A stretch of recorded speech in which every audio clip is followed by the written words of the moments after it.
Hi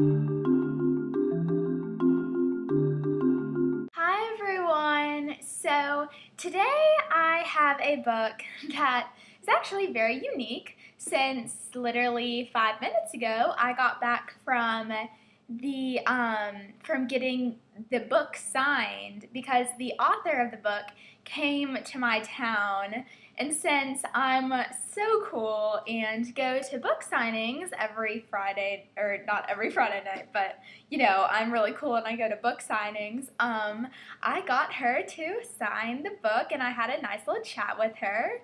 So the book is called The Gray Zone, and it's by a woman named Daphne Ziman. Part of this book, and actually the whole reason why she wrote this book, I found out tonight, was because there is a lot about the American foster care system in this book, and Daphne has been very involved in the foster care system. Her whole life she has two foster care children, or that were in the foster care, and she adopted. Now they're older, but so she's very involved with that. And actually, all of the proceeds from this book go to foster care children, which I think is so great because there's a lot of work that goes into, you know, writing a book, having it edited, having it published,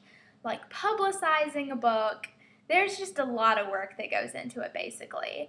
And there's a lot of money that goes into it. So this book is kind of like her contribution. Like, it's her way of giving back, which I think is really great. But anyways, the book, the main character, there are two main characters. There's Jake and there's Kelly.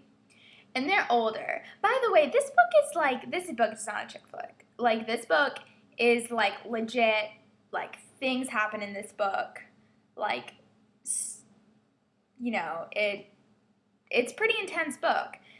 It's emotionally, it makes you think.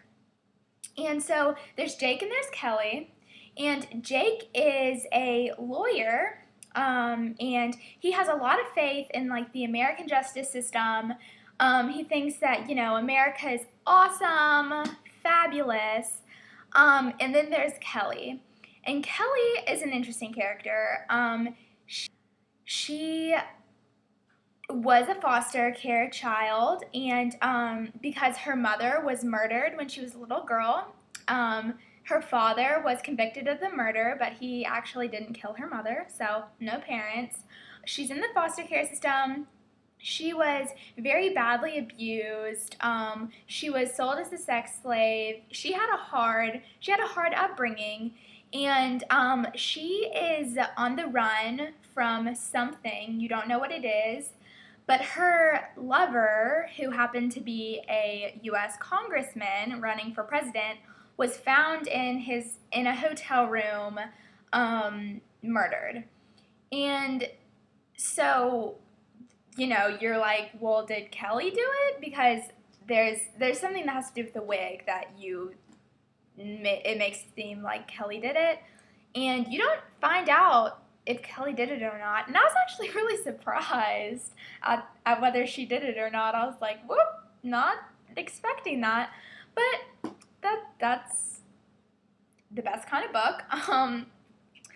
And basically, Kelly is on the run from somebody. You don't know who it is. Well, you know it's her husband, but you don't know who her husband is. Like, for all you know, she murdered her husband, and she's crazy. But, and she is a master of disguise. She can change her appearance like that. And so basically, and Jake is the best friend of the guy who was murdered. And so Jake and Kelly's lives and their stories kind of intertwine. And they basically, under weird circumstances, end up meeting each other, and there's a little romance that gets going there. I like their romance a lot because it's just like a good, healthy romance. You're like, that's so great. Like, there are no healthy romances in literature. But anyways, so yeah, that's basically all that there is to it. So I really, really recommend this book. It's one of my favorite books that I've read all summer, like definitely one of my favorite books of the summer, but it's one of my favorite that I've read in a long time. So anyways, I hope that you guys are having a good night, and I'll see you guys later.